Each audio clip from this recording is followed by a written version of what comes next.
성경을 보고 나서 성경을 읽으면서도 처음에는 딱 모르겠다가 이렇게 한참 쳐다보고 있으면 그래도 어렴풋이 이렇게 보일 때가 간혹 있어요. 그러면 이런 것들이 뭐냐? 어, 내가 그러니까 무엇을 추구하느냐?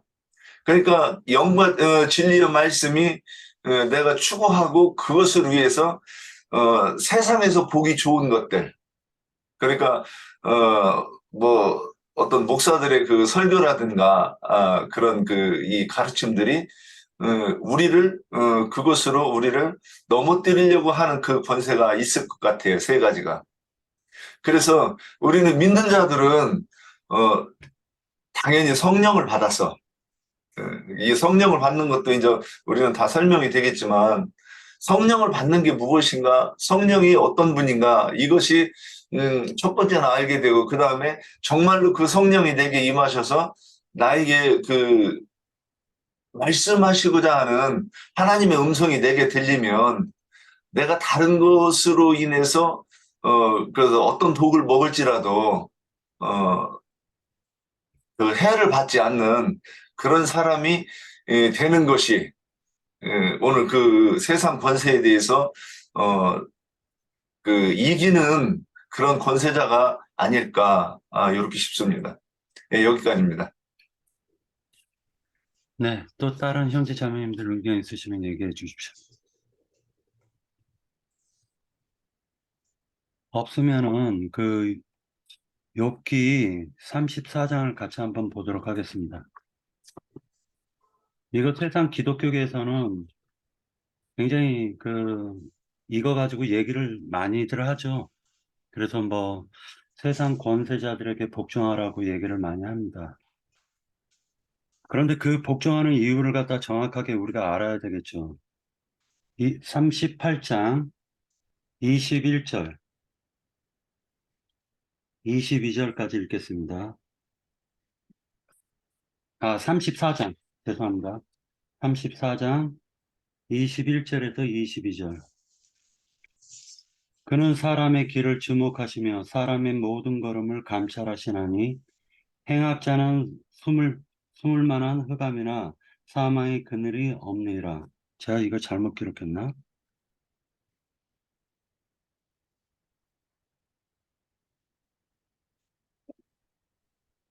어, 그냥 제가 읽어드리겠습니다. 하나님은 사람을 심판하시기에 오래 생각하실 것이 없으시니 세력 있는 자를 조사할 것이 없이 꺾으시고 다른 사람을 세워 그를 대신하게 하시느니라. 결국 하나님께서 세력 있는 자를 조사하셔가지고 그 흠결이 있으시면 하나님이 꺾으시고 다른 사람을 대신 그 자리에 세우신다라고 욥기서에 이제 기록이 되어 있습니다. 그렇다면은 하나님께서 모든 지금 현재의 권세를 붙잡고 있는 사람들을 갖다가 그 권위를 세워가지고 그 자리에 세웠다면 하나님께서 그렇게 세웠다면 왜 세상이 이렇게 불이 불법한지는 정확하게는 모르겠지만 어찌됐건 간에 하나님께서는 그 조세 거둘 자에게 조세를 내고 관세 거둘 자들에게 관세를 내라고 또 말씀하시니까 그리고 그들은 4절에 보면 13장 4절에 보면은요.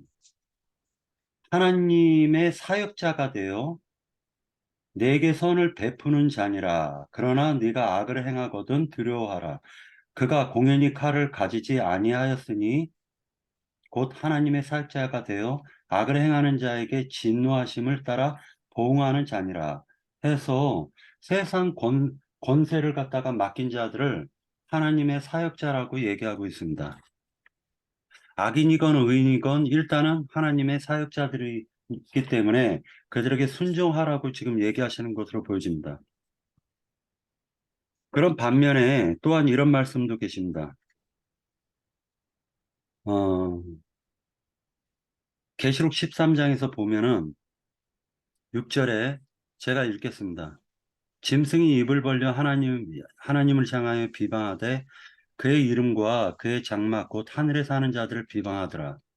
또 권세를 받아 성도들과 싸워 이기게 되고 각 족속과 백성과 방언과 나라를 다스리는 권세를 받으니 죽임을 당한 어린 양의 생명책에 창세 이후로 이름이 기록되지 못하고 이 땅에 사는 자들은 다 그 짐승에게 경배하리라.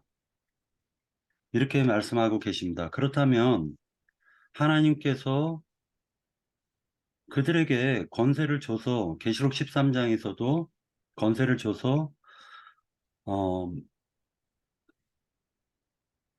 그들을 통하여서 순교자들을 갖다 양성하시는 거예요. 그러니까 어둠의 어둠을 또한 하나님께서 그 권세로 이용하시고 계시다라는 것도 알 수가 있습니다. 그리고 권세에 대해서는 하나님이 삼권을 다 쥐고 계시기 때문에 말 그대로 하늘권, 땅권, 그 다음에 그 사후세계의 음부에까지 하나님의 권세가 미치지 않는 곳이 없기 때문에 실제로 권세의 주인이신 하나님이 모든 권세를 갖다 다 세상 가운데에도 베푸셨다라고 보여지고 있다라는 거죠. 그렇기 때문에 이 권세에 대해서 세상에 불이 불법한 것들을 보고도 그러면 하나님이 주신 권세이기 때문에 그들에게 순종해야 되는가? 이 부분이 사실 질문의 요지입니다. 이 부분이요. 우리 그리스도인들은 어떻게 이 부분을 대처해야 되는가? 이걸 갖다 사실은 제가 질문의 요지로 뽑은 거였습니다. 예. 더 의견 있으시면 말씀해 주시기 바랍니다.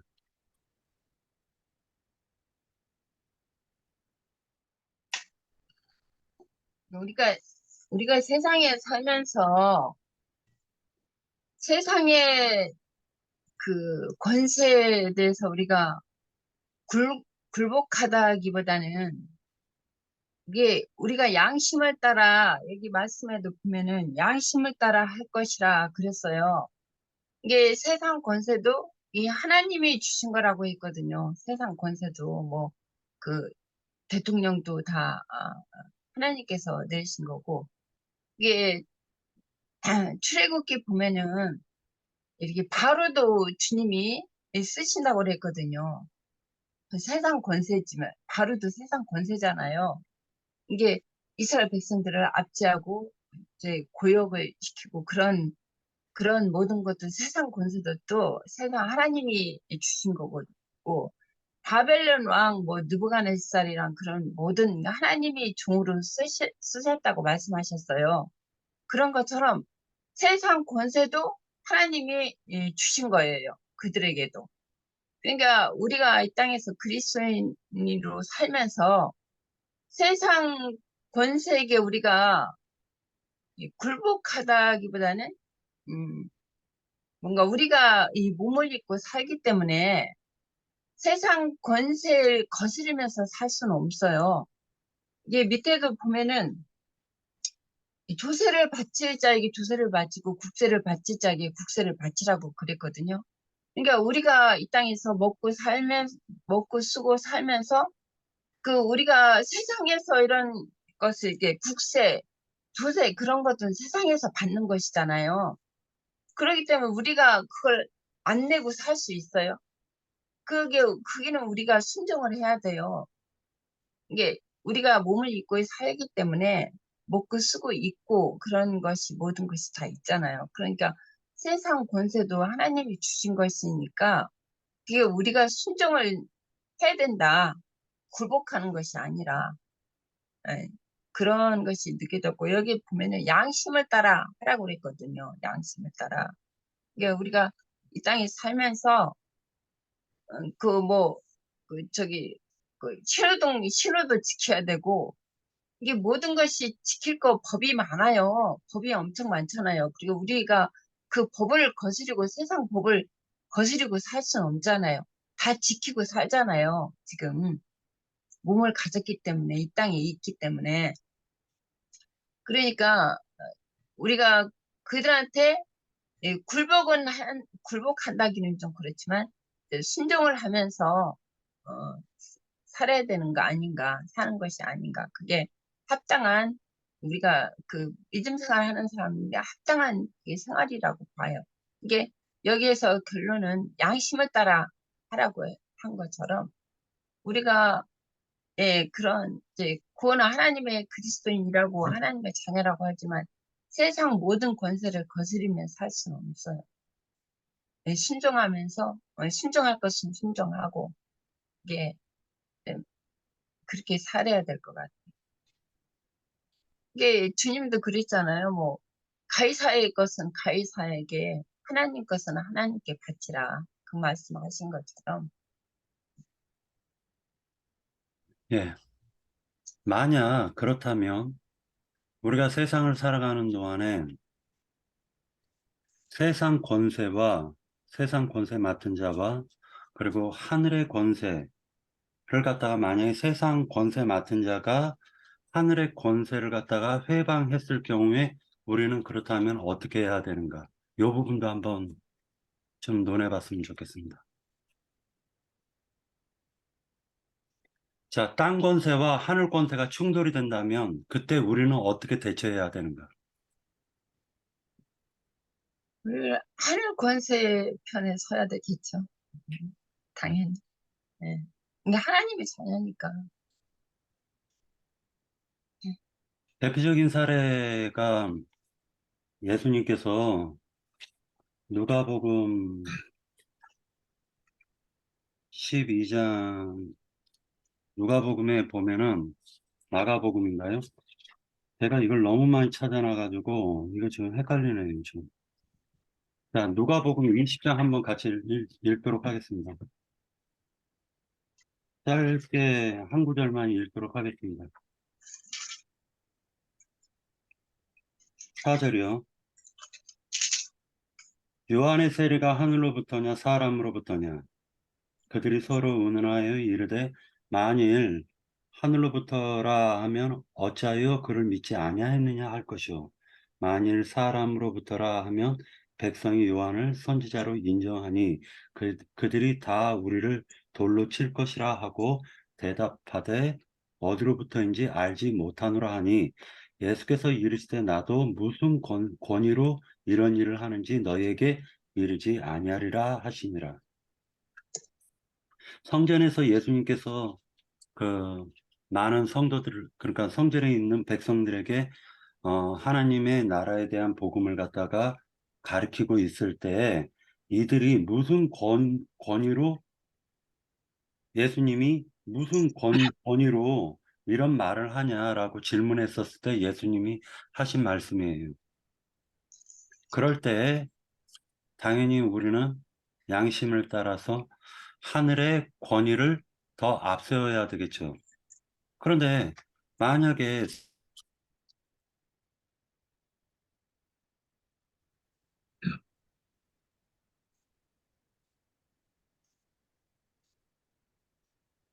음수거 됐어. 예, 또 다른 형제 자매님들 더 증거하십시오. 예. 이제 우리가 거칠 것은 딱 한 가지밖에 없다고 봐요. 사도행전 4장 18절 보면 17절, 18절, 16절부터 이렇게 보면 사도들이 복음을 전할 때 유명한 표적이 나타나고 그리고 많은 사람 하루에 막 5천 명, 3천 명 이렇게 회개해서 왕성하게 부응했다 이 말씀이 있어요. 그러니까 그것 때문에 4장 17절에 보면 이것이 민간에 덮어지지 못하게 그들을 위협하여 이후에는 이 이름으로 아무에게도 말하지 말게 하자 하고 그들을 불러 경고하여 도무지 예수의 이름으로 말하지도 말고 가르치지도 말라 하라. 이제 세상 권세가 우리한테 특할 걸 건 이거밖에 없죠. 다른 거 가지고는 얘기할 게 없죠. 그런데 베드로와 요한이 바로 나와가지고서는 예수는 그리스도라 백성들에게 가르쳤다 이렇게 돼 있어요. 그러면 우리에게 하지 말라고 해서 만약에 하지 않으면 속에서 부딪히면 하지 않을 수도 없을 것이고 또 그거를 하면 우리는 대가로 목숨을 내놔야, 육신의 생명을 내놓을 수 있다는 거죠. 그러면 우리가 그것을 위해서 또 그것을 통해서 그 수를 채워야 되는 것이 우리 그 주님의 뜻인데 그것은 우리가 순종하고 말고 이거는 할 수 있는 것도 아니고 그렇죠. 네, 다만 아까 그 양심을 따라하라 그 이제 그 말씀 몇 번 언급하셨는데 양심에는 두 가지가 있다고 봐요. 성경에서 선한 양심이 있고 그냥 양심이 있어요. 근데 선한 양심이라고 하는 거는 주님 앞에서 바로 의인의 마음들, 심령들을 선한 양심이라고 할 것이고 우리가 육신을 입고 몸의 구원을 얻기 전까지는 여기서 살아야 되는데 여기서 사는 동안 세상의 법도 의를 표방하는 거예요. 우리가 TV를 본다거나 영화를 본다거나 노래를 하거나 그 다 주제가 뭔지 아세요? 사랑, 어, 정의. 크게 이 두 가지예요. 제가 요즘 들어서 그런 생각이 들더라고요. 그러면 이 정의가 뭐냐? 모든 것에 다 옳으냐, 그러냐, 이걸 가지고 사람들은 잘 생각하면서 사는 거예요. 그래서 생각 없이 사는 이런 사람들은 이렇게 구체적으로 생각을 안 하지만은 뭔가 예수 작품을 만들고 뭔가를 할 때는 항상 그 두 가지가 어떤 바탕에 깔고 그걸로 가지고 얘기를 하는데 그럼 그 옳음이 그들은 뭐냐? 그것도 그 신이 인간에게 부여해서 옳음을 추구하는 그것이 나타나는 건 이 발현된 거란 말이죠. 그러니까 옳다 그러다 하는 것도 신이 어떤 그 신에 대한 이야기를 그들도 나름대로 하고 있는 거라고 저는 이렇게 보이는 거예요. 그래서 우리가 그 세상 권세라고 하는 것은 육신의 생명을 가지고 있는 동안 우리에게 영향을 끼칠 수 있는 거 뭐냐, 생명과 재산, 이거죠.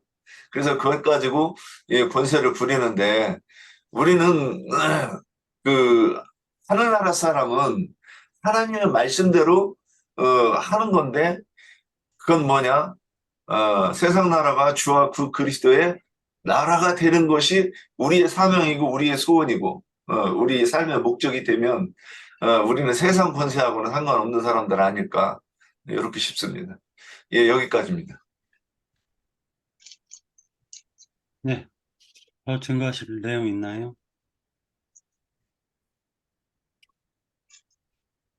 일단 간단하게 그럼 정리하도록 하겠습니다. 이제 그 나올 얘기는 다 나왔습니다. 양심을 따라 행하라라는 말씀도 나왔고, 그런데 이제 한 가지 우리가 이제 생각할 부분은 마태복음 28장에서 보면은 예수님께서 11 제자하고 갈릴리에 있는 그 사람들에게 예수께서 나와 말씀하여 이르시되 하늘과 땅의 모든 권세를 네게 주셨으니 그러므로 너희는 가서 모든 민족을 제자로 삼아 아버지와 아들과 성령의 이름으로 세례를 베풀라. 이렇게 되어져 있습니다. 내가 너희에게 분부한 모든 것을 가르쳐 지키게 하라. 볼지어다 내가 세상 끝날까지 너희와 항상 함께 있으리라 하시니라. 하늘 권세하고 땅의 권세 또 하나님이 다 세워두신 하나님에게서 나온 것이기 때문에 그리스도인들은 하늘 권세와 땅의 권세에 순종해야 된다라고 생각이 되어졌습니다. 그런데 만약에 땅의 권세를 가진 자들이 하나님의 뜻과 어그러진 그 권세를 자의적으로 해석해서 자의적으로 그것을 행할 때 하나님께서는 그것을 심판하실 것이다 라는 것도 생각할 수가 있습니다. 그리고 반대적으로도 하나님께서 주신 그 권세를 자기의 권세인 양 자기가 함부로 주장하고 사용했을 때 하나님의 심판도 거기에 대해서 책임도 따른다라는 걸 생각할 수가 있습니다. 자, 그러면 두 번째 이제 질문을 갖다가 들어가겠습니다. 권세하고 계속 연결이 됩니다. 이 말이. 율법의 완성이 왜 사랑일까요? 두 번째 질문입니다. 이것은 13장 10절에 있는 말씀을 갖다가 근거로 질문을 했습니다. 사랑은 이웃에게 악을 행하지 아니하나니 그러므로 사랑은 율법의 완성이니라. 반대로 이웃이 그리스도의 몸된 지체들도 가장 가까운 이웃이 될 수가 있기 때문에 이 부분에 대해서 영적이건 육적이건 해석해 주시기 바랍니다. 형제 자매님들의 의견을 듣겠습니다.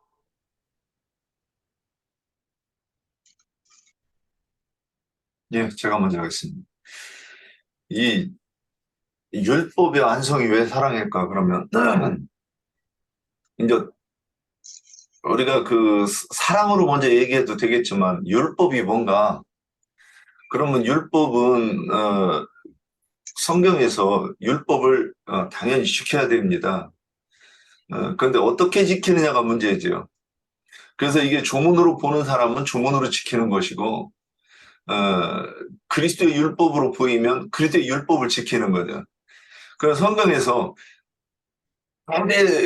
대대에 지킬 규례라 그랬으면 우리는 대대에 지켜야 되는데 그래서 육신의 사람은 문자로 지킨다. 또 영적인 사람은 영적인 계명으로 지킨다 이렇게 보입니다. 그러면 율법이 완성된다 그러면 이 말을 다른 표현으로는 어떻게 표현하면 좋을까? 그래서 지금 생각나는 게 혼의 구원이라는 말로 이렇게 대체하면 어떤가 이런 생각이 듭니다. 그러면 내가 혼의 구원을 이루는 것은 무엇인가? 속사람이 더러워졌던 거 깨끗하게 씻음을 받고 새 사람으로 바뀌는 것을 얘기한다고 저는 이렇게 이해를 합니다. 그래서 혼의 구원을 이룬다 그러면 예전에 알았던 그 오해했던 뭐 세상 철학이나 또는 종교책에서 배웠던 신학이나 뭐 어떤 목사들의 가르침이 내가 그것이 이게 믿음이야 하고 붙잡았던 그런 것들이 이제는 정말로 하나님의 의도에 맞게 딱 바뀌는 거죠. 그러면 그것을 사랑의 완성이다 이렇게 얘기했다고 이렇게 이제 한번 설명해 보는 겁니다. 그러면 우리가 이 사랑 그러면 표상적으로 그 세상에서 행할 수 있는 사랑이 있지요. 뭐 그래서 구약의 복음에서도 너희가 구제할 때 나팔을 불지 말라. 오른손이 하는 일을 왼손이 모르게 하라. 그래 됐습니다. 그래서 우리가 육신의 몸의 구원을 얻기 전까지는 우리가 그 사랑도 행해야죠. 그래야 내 자식들 중에 믿지 않아도 그 자식들이 세상 살기에 좀 따뜻한 세상이 되지 않겠는가 그렇습니다. 그리고 그것이 육신의 사람이 신을 추구하는 그 방법이 그거니까. 그런데 우리는 그것도 해야 되지만은 우리는 이제 율법은 첫째 하나님을 사랑하라 그랬어요. 그러니까 마음을 다하고 성품을 다하고 뜻을 다하여 주 너의 하나님을 사랑하는 게 어떻게 하면 우리가 하나님을 사랑할 수 있는가? 그러면 우리가 하나님께 뭐 이렇게 맛있는 거 드릴 수 있고 뭐 좋은 옷으로 그렇게 하나님을 사랑을 표현할 수는 없잖아요. 우리가 하나님을 사랑하는 거는 뭐냐? 하나님이 우리한테 주고 싶은 게 너무 많아요. 너무 많은데 근데 하나님께 그걸 아무나 안 주시고 구하고 찾고 두드리는 자에게만 주시는 거예요. 그 우리가 하나님을 사랑하는 것은 진리를 추구하는 것이 그게 우리의 기도고 그게 우리의 사랑이 아니겠는가. 그래서 그럼 이게 그러면 우리가 사랑하면 하나님께서 우리는 하나님께 기도하고 우리는 은혜를 구하지만 하나님께서는 우리에게 은혜를 베푸실 때 그 은혜가 무엇인가?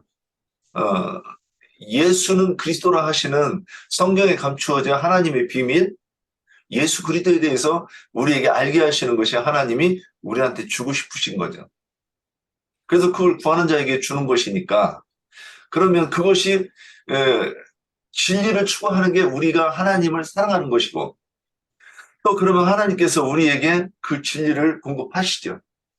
그럼 우리가 은혜를 받으면 그게 이제 우리가 그 진리를 추구하는 것이 뭐냐? 그것도 수고를 해야 되는 거잖아요.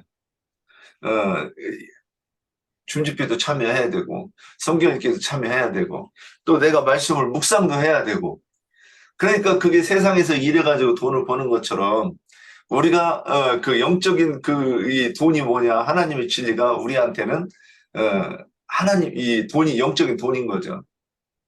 그러면 그 돈을 가지고 이제 구제를 해야 되는 거죠. 소유를 가지고. 그래서 죽은 자를 살리는 일이 이게 이웃사랑이란 말이죠. 그래서 하나님 사랑, 이웃사랑 두 개를 다 해야 이게 완전한 사랑이고 이것이 그 이름으로 이것이 사랑은 율법의 완성이다. 율법이 완성돼야 그 사랑을 할 수 있는 건 아니겠는가? 좀 이렇게 말씀드려봅니다. 여기까지입니다. 그 윤영재님께서 말씀을 갖다가 정확한, 그러니까 정확한 증거를 하신 것 같은데 말이 너무 이렇게 펼쳐져서 좀 어렵게 들렸어요. 결국 내가 하나님을 사랑한다라는 건 진리를 추구하는 그 생명을 갖다가 얻는 것, 그것이 하나님을 내 입장에서 사랑하는 것이고, 그 다음에 그 사랑을 갖다가 이웃에게 전파하는 것이 서로 사랑하는 것이다. 이제 이렇게 말씀하신 것이죠? 네. 제가 잠깐 할게요. 네, 증거하십시오. 근데 우리는 하나님을 사랑할 수가 없어요. 주님이 우리를 사랑하시는 것이지. 어떻게 우리가 하나님을, 근데 여기 이제 오늘 사랑이라는 질문이 나왔는데, 지금 말하기도 좀 부끄럽네요. 이런 진리의 사랑을 해야 되는데, 아직은 너무 부족하고, 이런 사랑이 하지 못하니까, 이게 뭐 세상 사람들은 뭐, 이따가 뭐 요즘에 뭐 하트 보내서 사랑한다. 입으로는 너무 가볍게 잘하죠. 근데 그런 것은 다 표상이고, 이제 그 진리의 사랑을 하라는 거잖아요. 하나님은. 주님께서는 이게, 요한복음 13장 그 34절에 새 계명을 너에게 주노니 서로 사랑하라. 내가 너희를 사랑한 것 같이 너희도 서로 사랑하라. 너희가 서로 사랑하면 이로써 모든 사람이 너희가 내 제자인 줄 알리라. 그리고 여기에 보면은 14절에 그 21절 나의 계명을 지키는 자라야 나를 사랑하는 자니 나를 사랑하는 자는 내 아버지께 사랑을 받을 것이요 나도 그를 사랑하여 그에게 나를 나타내리라.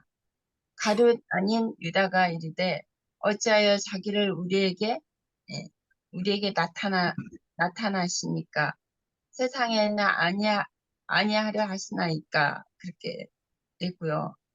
이제 그 사랑장이라고 하면은 이 고린도전서 13장이 사랑장이죠.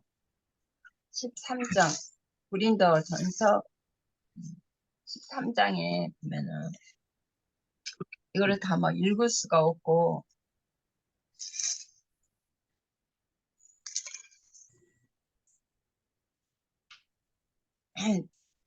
내가 잠깐만요. 내가 사람의 방언과 천사의 말을 할지라도 사랑이 없으면 풀이 나는 구리와 꽹가리가 되고 내가 예언하는 능력이 있어 모든 비밀을 모든 지식을 알고 또 산을 옮길 만한 모든 믿음이 있을지라도 사랑이 없으면 내가 아무것도 아니요.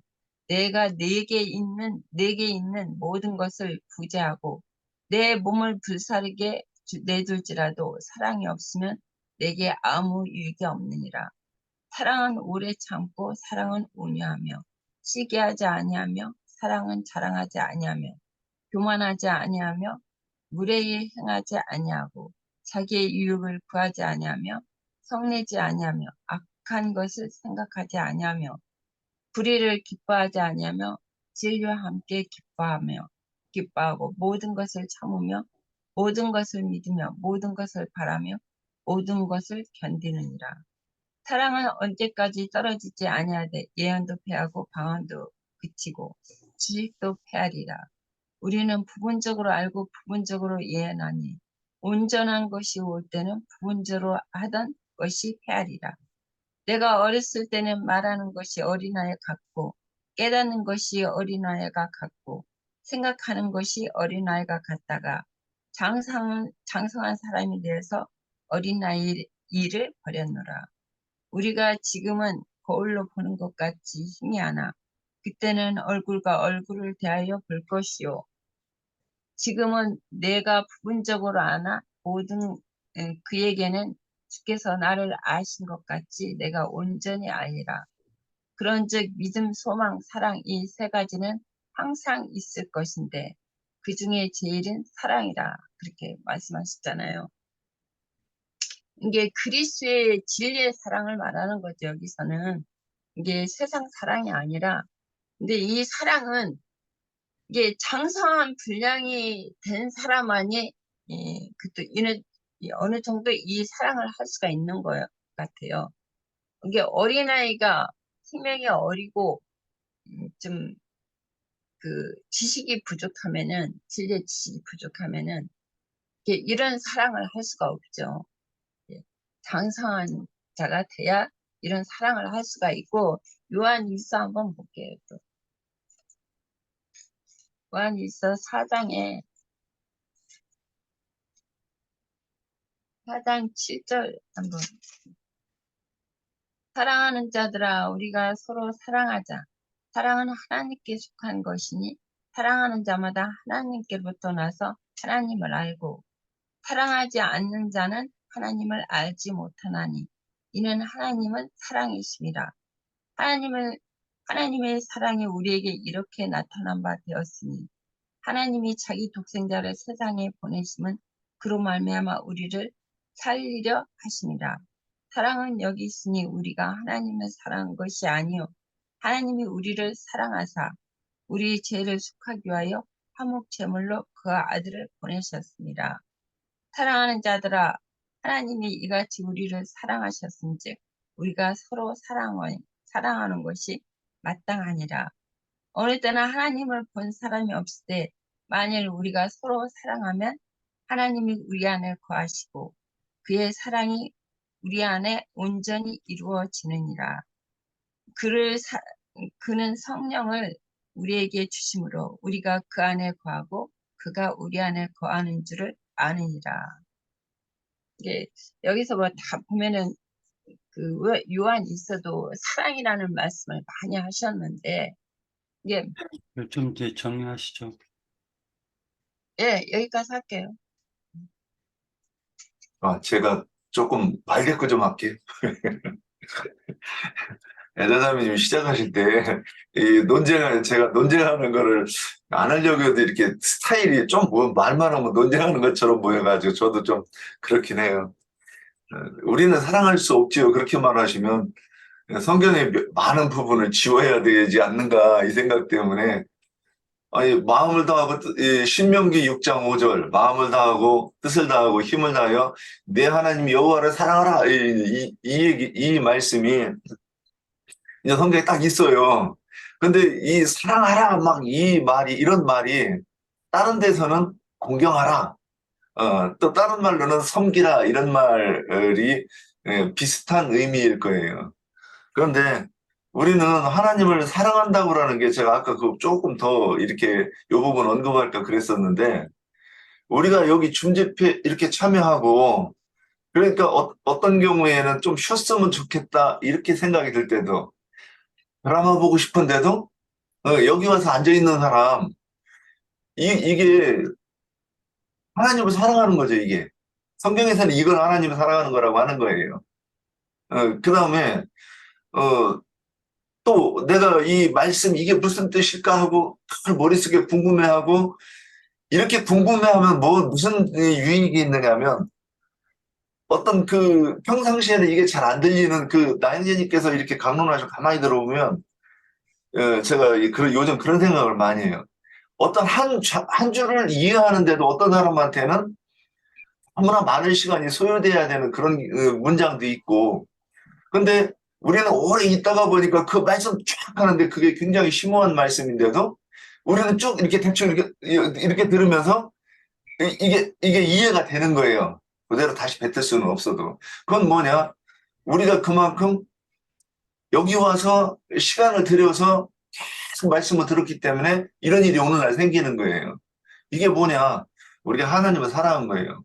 결국 돈을 벌든가 또는 우리가 내가 뭐 취미 생활을 하든가 이런 데 투자할 수 있는, 그런 거 하고 싶죠. 보통 사람들 다. 그런데 시간 안 쓰고 우리가 이 말씀을 추구하기 때문에 여기 와 있는, 이게 하나님 사랑하는 거죠. 그렇게 이해를 한다고 하면 내가 하나님을 많이 사랑하냐고 저도 많이 부끄러워요. 제가 하나님한테 온전히 집중하지 못하는 그런 부분들이 있다는 걸 제가 알아요. 그래서 하나님은 내가 더 사랑할 수 있다는 거 아는데 그게 못해서 하나님 앞에 막 부끄럽고 그렇기는 해요. 그렇다고 해서 우리가 사랑을 할 수 없다? 이거는 굉장히 적당한 표현이 아닌 것 같아가지고 딱 이 얘기를 한번 하고 싶었고, 우리는 하나님 앞에 부끄러운 마음이 이렇게 들으면 그것으로 인해서 하나님을 더 사랑할 수 있는 그 발판이 되면 좋지 않을까, 이런 생각을 좀 해봅니다. 예, 여기까지입니다. 네, 여기 질문에는 율법의 완성이 왜 사랑일까요? 하고 물어봤잖아요. 그것을 답을 한다면 율법은 우리가 도저히 지킬 수 없는 그러한 법인데 근데 그 법을 사랑으로 지금 사랑으로는 그것을 다 지킬 수 있다. 지금 이 말을 지금 하는 거잖아요. 그랬기 때문에 우리가 지킬 수 없는 그 율법을 사랑으로 할 수 있는 것은 사랑으로 그것을 지키는 것으로 지금 대처를 할 수 있다는 그 말인 것이니까 그것은 결국 주님의 사랑을, 주님이 우리를 사랑한 것 같이 주님의 사랑을 우리가 할 때에 율법이 완성이 되는 것이다. 지금 그 말을 하고도 또 같은 것이고 그런 건데, 그러면 주님의 사랑은 뭐냐? 지금 여러 지체들이 그 사랑에 대한 정의를 얘기를 하고 저기는 했지만 결국은 그 주님의 사랑이라는 것은 오래 참으시고 덮어주는 거라고 생각을 해요. 덮어주는 그 마음이 풍성하게 우리 안에 있을 때에는 제 아무리 상대가 잘못을 하고 저기를 해도 그 사랑으로 다 덮어질 때는 그것이 율법이 완성이 된다는 그 말인 거잖아요. 그래서 저는 그것을 주님 같은 사랑, 주님을 닮은 사랑을 하는 것인데 그것은 오래 참고 덮어주는 것이다. 근데 그것이 참 우리도 하기가 굉장히 힘이 들죠. 그것을 알면서도 실제로 우리가 실행할 때는 내 안에 있는 자아라든가 어떤 것으로 인해서 그것이 용납이 안 되는 부분이 있는 거예요. 그 덮어준다는 것이. 그래서 그 사랑이라는 것은 오래 참고 덮어주는 것이고 그것이 주님의 사랑인데 그것을 우리가 할 수 있을 때에는 그것이 율법을 완성하는 것이 아닌가 그렇게 생각을 해봅니다. 네, 여기까지요. 제가 조금 더 생각이 나서요. 그래서 사랑 얘기를 하는데 저는 간단하게 이 말만 했으면 좋겠어요. 주님이 주신 사랑은 주님이 당신 자신이 죽음으로써 우리에게 사랑을 줬다고 저는 생각이 들거든요. 주님이 죽지 않고는 우리가 주님께서 우리를 그렇게 사랑하실게 자기 목숨을 이렇게 아낌없이 내놓으신 거잖아요. 그것이 저는 주님의 사랑이라고 봐요. 이게 자매님들, 형제님들 말씀을 하시는데 거의 다 같은 말씀인데 주님이 우리를 대신해서 죽으신 것은 사람으로는 할 수 없잖아요. 사람으로는 그건 할 수가 없어요. 그러나 주님이 우리한테 그 사랑을 요구한다면은 그 주님이 죽으신 것처럼 우리가 이제 주님 안에서 받은 새 생명으로 살 때 그 주님이 죽으신 것 같이 우리도 죽어야 되지 않나. 근데 이제 그것은 이 육신으로 죽는 게 아니라 우리가 이 자아가 죽어야 되잖아요.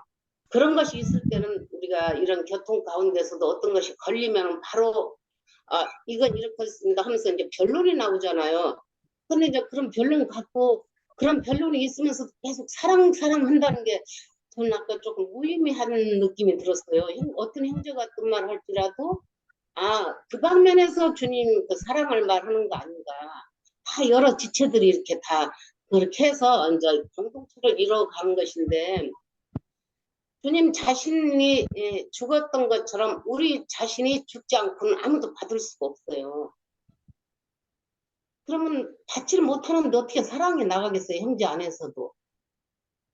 저는 좀 그것을 좀 말하고 싶어요. 왜냐하면 저는 저를 놓고 말하고 싶어요. 내가 하나님을 믿는다 하면서도 나는 어떨 때는 자식도 못 받겠더라. 어떨 때가 아니고 어떤 뭔 관계가 있고 나한테 이 계산이 내가 분명히 뭐를 원하는데 나한테 그것이 돌아오지 않으면 그 주님의 사랑보다는 나의 그 새 사람이 주님의 사랑인데 옛사람 안에서 또 나오는 게 있었어요. 요구가. 근데 그것이 끊어질 때 주님의 사랑이 나오는 것이지 우리 속에는 두 사람이 살기 때문에 말은 사랑해요 사랑해요 하지만 하나님 사랑 안에서 어떨 때는 사랑이 나올 때가 있어요. 주님 안에서 새 생명으로 정말 은혜가 넘칠 때는 형제한테도 사랑한다고 할 수가 있어요. 빈말이 아니라. 아까 자매님들 형제님들 우리가 사랑할 수 없다. 근데 옛사람은 죽었다 깨도 사랑을 못하는데 저는 좀 그걸 모르겠어요. 다른 지체는 어떨지 몰라도 주님 안에서 은혜가 넘치면은 다 받을 수가 있겠더라고요. 근데 거기에 계속 가느냐 하면은 그 순간이란 말이에요. 근데 그때는 그 순간일 때는 우리는 은혜를 누리잖아요. 주님 사랑해요. 이런 말도 할 수 있고.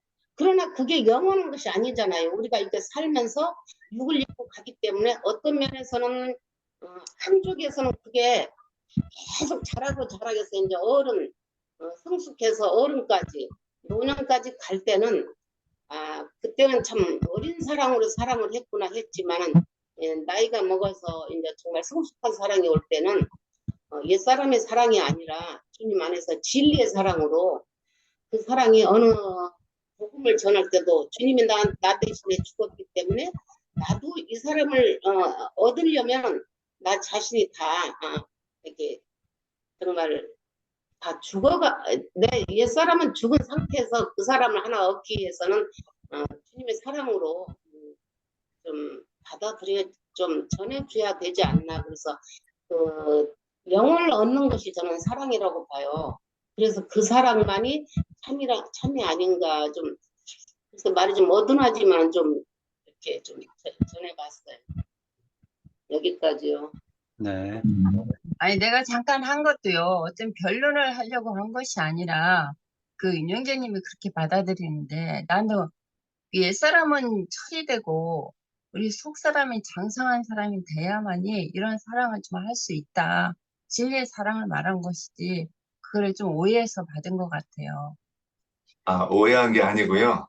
우리가 이제 이렇게 말을 하다가 보면, 제가 애자자매님이 전에도 사랑을 할 수 없다 이런 표현을 이렇게 좀 하신 것 같은데, 근데 이제 제가 그걸 이렇게 변론하려고 하는 게 아니에요. 그냥 우리가 성경에서는 사랑하라 이렇게 여러 군데가 있어요, 말씀이.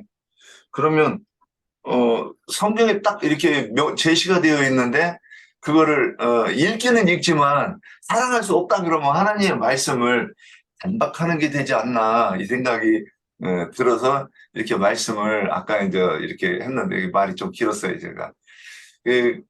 그래서 한번 생각을 해볼 필요가 있죠? 성경에서는 사랑하라 그랬는데, 사랑할 수 없다. 그러면 그거는 이제 그 표현에 대해서 제가 한번 이렇게 짚어드리고 싶었는데 그게 좀 듣기 불편할 수 있었겠다. 자꾸 이렇게 조심스럽네. 그리고 아니, 주님이 예, 말씀하시기를 내가 너희를 사랑한 같이 너희가 서로 사랑하라. 그렇게 말씀하셨기 때문에 여기 요한복음에서도 옛날에도 그랬어요. 나도 뭐 그 지금보다도 훨씬 오래된 건데 주님 사랑합니다. 사랑합니다. 그 끊임없이 했었어요.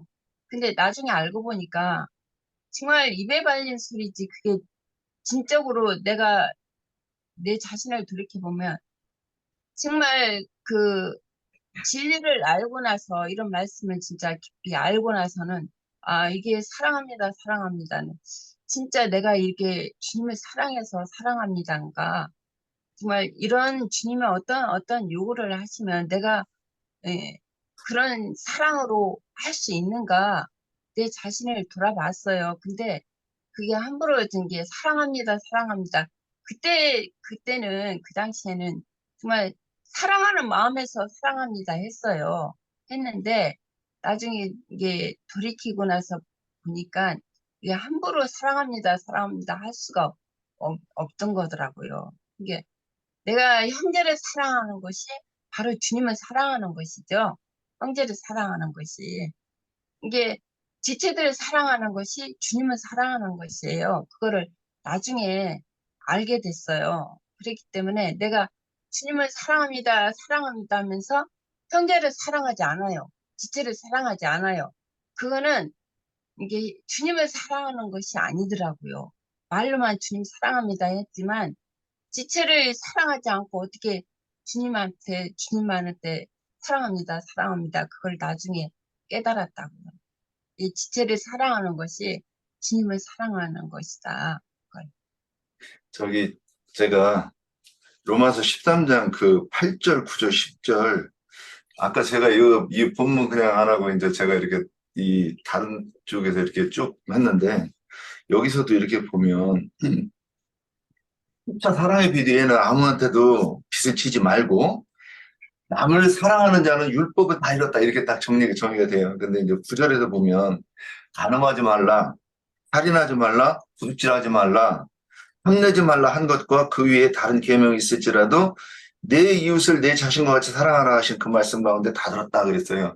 지금 이게 십계명과 십계명을 가지고서는 그러니까 이제 이 말을 좀 다르게 표현하면 십계명 다 지키는 게 그러니까 마태복음 5장, 6장, 7장에서 쭉 해석한 대로 우리가 이제 이해하고 지키는 거죠. 그 율법은.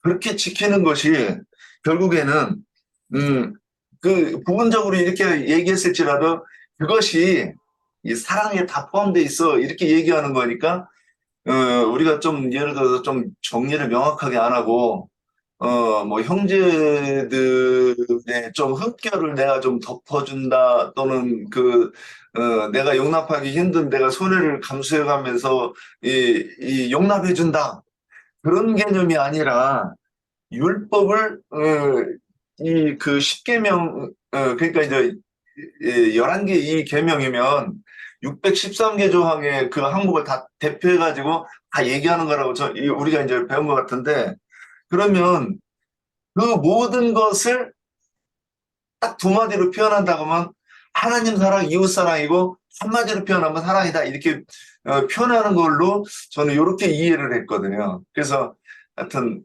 말이 더 길으면 중원본할 것 같으니까 여기까지만 하고 이제 이 부분은 시간이 이제 많이 됐으니까 3번 넘으려면 이 정도에서 하고 나중에 분별을 이제 좀 이렇게 장로 형제님이 해주시면 좋지 않겠나 이 생각이 들어요. 네, 그래요. 3번으로 넘어가겠습니다. 이걸 지금 제가 생각했었던 말들은 다 나왔습니다. 남을 사랑하는 자는 율법을 다 이루었느니라 8절에 보면 결국 하나님을 사랑한다 하고 남을 미워하는 것, 형제를 미워하는 것, 이웃을 미워하는 것은 하나님을 사랑하는 것이 아니다. 하나님께 은혜를 받은 자, 즉 베드로전서에서 보면은 사랑은 허다한 죄를 덮는다라고 말씀하셨습니다. 하나님께서 사랑으로 우리의 모든 허물을 다 덮어주셨는데 우리가 남의 허물을 들춰낸다. 이것은 어불성설이 아닐까라는 생각을 해봅니다. 자, 그래서 사랑은 율법의 완성이라고 얘기하신 것 같습니다. 이제 3번 주제로 넘어가겠습니다. 이게 사실 13장에서 권세, 사랑, 예수 그리스도로 옷 입는다. 이게 사실 이렇게 각기 다른 주제 같으면서도 한 주제를 놓고 지금 결국에는 얘기하는 것으로 보여집니다. 권세라는 이 부분에서도 사실은 이제 어떤 생각을 해봤냐면은,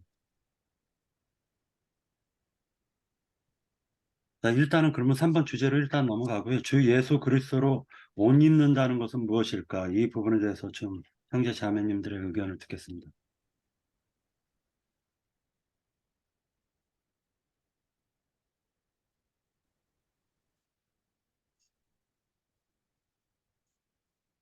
예수 그리스도로 옷 입는다. 이게 이것이 그 진리의 사랑을 하는 것이 그리스도로 옷 입는 것이 아닌가 싶어요. 주님의 어떠하신 대로, 주님의 가르침대로 우리가 행할 때 그것이 곧 그리스도의 옷을 입는 것이지요. 그것이 곧 말하자면 진리의 사랑이고 그렇게 되는 것이 아닌가 싶네요. 처음에 그러니까 아담이 그 선악과를 따먹었을 때 무화과 옷을 해 입습니다. 근데 하나님께서 그 무화과 옷을 갖다 벗기시고 그러고 난 이후에 가죽옷을 입혀주십니다. 거기서부터 출발이 되는 것 같습니다. 그리고 난 다음에 대제사장이나 제사장들이 입는 거룩한 옷이 있습니다. 예, 여기서부터 이제 출발이 되는 것 같습니다. 자, 옷에 대해서 그리스도로 옷 입는다 이 부분을 갖다가 짧게 형제 자매님들이 짧게 하고 그 다음에 장로 형제님께서 정리하는 시간을 갖도록 하겠습니다. 네, 제가 조금 할게요. 아까 너무 길어가지고 이제 좀 저기 했는데 짧게 한 두 구절만 할게요. 에베소 4장에 그 19절 보면은 그들이 감각 없는 자가 되어 자신의 방탕에 방임하여 모든 더러운 것을 욕심으로 행하되 오직 너희는 그리스도를 그같이 배우지 아니하였느니라. 진리가 예수 안에 있는 것 같이 너희가 참으로 그에게서 듣고 또한 그 안에서 가르침을 받았을진데 너희는 유혹의 욕심을 따라 썩어져가는 구습을 따르는 옛사람을 벗어버리고 오직 심령으로 새롭게 되어 하나님을 따라 의와 진리로 거룩함으로 지으심을 받은 새 사람을 입으라.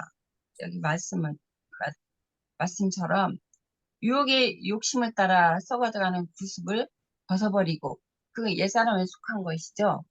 이게 오직 심령으로 새롭게 되어 이게 옛사람을 벗어버리고 심령으로 새롭게 된 그리스도로 옷 입는 것을 여기서 말씀하시고 이제 골로새서 한번 볼게요. 3장 7절에서 그러므로 땅에 있는 지체를 죽이라. 곧 음란과 부정과 사욕과 악한 정욕과 탐심이니 탐심은 우상 숭배니라. 이것들로 말미암아 하나님의 진노가 임하느니라. 너희도 전에 그 가운데 살 때는 그 가운데 행하였으나 이제는 너희가 이 모든 것을 벗어버리라. 곧 분함과 노여움과 악함과 비방과 너희 입에 부끄러운 말이라. 너희가 서로 거짓말을 하지 말라. 옛사람과 그 행위를 벗어버리고 새 사람을 입었으니 이는 자기를 창조하신 이의 형상을 따라 지식에까지 새롭게 하심을 입었느니라. 여기까지 할게요. 예, 여기는 네, 좋습니다. 다 모든 것이 옛사람이잖아요. 옛사람의 행위를 다 벗어버리고, 그리스도로 옷 입었다는 것은 이제, 구원받은 그 새 사람으로, 이게 옷 입는다는 것은 우리가 영으로 구속을 받았지만, 혼의 구원을 입는 것이잖아요. 혼의 구원을 이루는 만큼, 이제 그리스도로, 그, 의의 겉옷으로 이제 입는 것이 완성이기 때문에 여기서 그렇게 말씀하신 것 같아요. 예, 제가 이어서 할게요. 저는 이 말씀 딱 이 질문 보고 생각나는 것이 다니엘이 채소와 물만 먹었는데 그 다른 소년들보다 얼굴이 빛났다. 이 말씀 생각났고 그 모세의 얼굴에 그 광채가 났다. 이 말씀도 생각이 났어요. 근데 왜 얼굴이 빛이 나고 이 광채가 났을까? 이제 그러니까 얼굴이니까 이 얼굴이면 지금 형상하고 연결돼서 모세의 얼굴에 하나님의 형상이 이렇게 수용됐다? 그 모세의 얼굴을 통해서 하나님의 영광을 보았다. 뭐 이런 뜻이라고 이렇게 저는 이제 대충 그런 뜻 아닐까 이렇게 이제 짐작을 해요. 계시록 12장에서는 해를 옷 입은 여자 이렇게 표현이 돼 있어요. 도대체 그 뜨거운 걸 어떻게 옷을 입는다는 것인가? 근데 그걸 정확하게 표현하는 게 뭐냐면 요한복음 1장 12절에서 빛이 비칠 때 영접한다는 말씀이 있고 계시록 3장 20절에서 보면 볼지어다 내가 문 밖에 서서 두드리니 누구든지 내 음성을 듣고 문을 열면 그분이 내 속에 들어오신대요. 그런데 이제 잘 보자. 그분이 내 속에 들어와서 그분이 내 속에서 성령을 통해서 계시를 통해 가지고 깨달은 말씀을 내가 하시면 그게 주님이 말씀하시는 거잖아요. 그러니까 사람들이 볼 때 제 말이 이게 하나님 말씀이라고 저 사람이 영감을 받아가지고 말하네 이렇게 하면 그 사람이 나를 통해서 그리스도를 보는 거죠. 그렇기 때문에 그 상태를 갖다가 뭐라고 하느냐? 그리스도를 옷 입었다. 그래서 저는 이 부분을 이렇게 이해를 합니다. 요한복음 14장 10절에 보면 내가 아버지 안에 거하고 아버지는 내 안에 계신 것을 네가 믿지 아니하느냐? 내가 너에게 이 말하는 것은 스스로 하는 것이 아니라 이렇게 말씀하셨는데 그 어디더라? 네가 내 안에 내가 네 안에 이렇게 말씀이 있어요. 이게 그리스도께서 내가 문을 열어서 그리스도께서 안에 들어오시면 주님이 내 안에 있고 내가 주님 안에 있어요. 그러면 내가 주님 안에 있을 때는 주님이 겉으로 드러나는 거잖아요. 그 다음에 주님이 내 안에 있을 때는 나를 통해서 역시 이게 말이 좀 그러네. 하여간 내 속에 주님이 있는데 그분이 거꾸로 네가 내 안에 있다. 똑같은 상황인 거예요. 그래서 그리스도께서도 우리를 옷 입으시고 우리도 그리스도를 옷 입는다. 저는 이렇게 보였어요. 그러면 결국 내가 증거하는 그 말씀을 통해서 내가 그리스도를 나타낸다. 그러니까 그렇게 나타내 지어질 때 그것을 그리스도로 옷 입었다고 말하는 것 아닌가. 좀 저도 이게 확실하게 이 정리가 여기서 안 돼가지고 네, 여기까지입니다. 예, 저도 이제 짧게 정리한 것을 갖다 짧게 얘기하고 끝내겠습니다. 13장을 볼 때 결국 이게 다 같은 말이었었구나라는 생각을 갖다 했었던 이유가 뭐냐면 권세에 초점이 맞춰졌다라고 생각을 하고 있습니다. 그래서 하나님께서 모든 권세는 하나님께로부터 나지 않은 것이 없다라고 얘기를 하고 있습니다. 결국 사도 바울은 즉 세상 권세 잡은 자들에게도 우리가 그 권세라는 것은 하나님이 주신 것이기 때문에 그 권세를 잡은 사람이 권위의 자리에서 권세를 누리는 거잖아요. 그런데 그 권세마저도 백성들을 위하는 똑똑한 사람을 뽑아서 그 권세를 주듯이, 그래야지 나라가 흥왕하듯이 모든 것은, 즉, 하늘, 영적 권세도 마찬가지다라는 개념이 지금 있는 것으로 보여집니다. 그래서 결국에는 12절에 보면 어둠의 일을 벗어버리고 빛의 갑옷을 입자라고 얘기를 하고 있어요.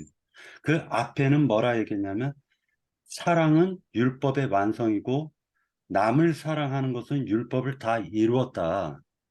그것이 바로 빛의 갑옷이고 그 빛의 갑옷이 예수 그리스도로 옷 입는 것이고 그 예수 그리스도로 옷 입었을 때 나의 옛사람을 또는 육신의 일을 정욕을 벗어버린 것이다라는 표현이 일목요연하게 지금 정리된 것이 아닐까라는 생각을 해봤습니다.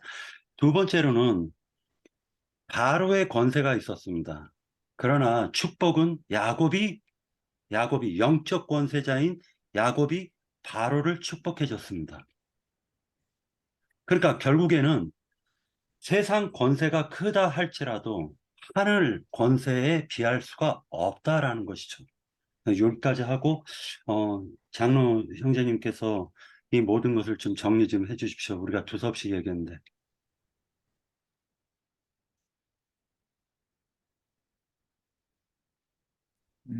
우리 형제 자매님들이 이렇게를 표현했던 저렇게를 표현했던 다양하게 말씀들을 이해하는 것을 잘 이렇게 표현들을 했으니까 잘했고요. 여기 홍성수 형제님이 몸이 안 좋다 소리를 들어서 그 박형제는 그 황 형제님과 박 형제님이 제일 정확하게 잘 알 텐데 상황을 좀 발표를 해야 될 것 같은 생각이 들거든요. 그좀 황님이 얘기하십시오. 예. 황영재님이 좀 상황을 좀 설명을 좀 해주세요. 모든 지체들이 알아야 되거든. 그러지 않아도 요즘 이렇게 집회에도 예, 오래됐어요. 얼굴이 안 보이고 일도 못 나가고 그런 저리가 있어서 궁금했었어요. 마음이 굉장히 쓰여요. 그냥 뭐 어디 아파도 있는 재산이 좀 있어서 뭐 어떻게 하면 좀 지나가면 되고 뭐 치료받으면 되고 그런 형제가 아니잖아요. 그러니까 내가 계속 이걸 어떻게 하면 되나 어떻게 하면 되나 하고 고민을 지금 계속 하다가 오늘은 할 수 없이 이제 얘기를 공개적으로 하는 거예요.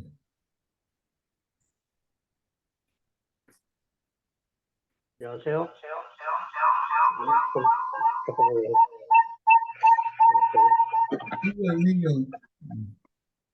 예, 예, 말이. 이걸 끄겠습니다. 잠깐만요. 해야 돼. 한 개를 갖다 없애세요. 요 핸드폰인지 뭔지 켜놓은 것 같은데 요거 한 개를 없애. 안 꺼지네. 컴퓨터나 핸드폰이나 두 개 다 켜신 것 같은데? 제가 정확한 그 상황을 몰라가지고 말안 들려 지금. 예, 다리 쪽으로만 어떻게 아프다라는 그 얘기를 들었는데 한정환 형제가 더 정확하게 알 겁니다. 예.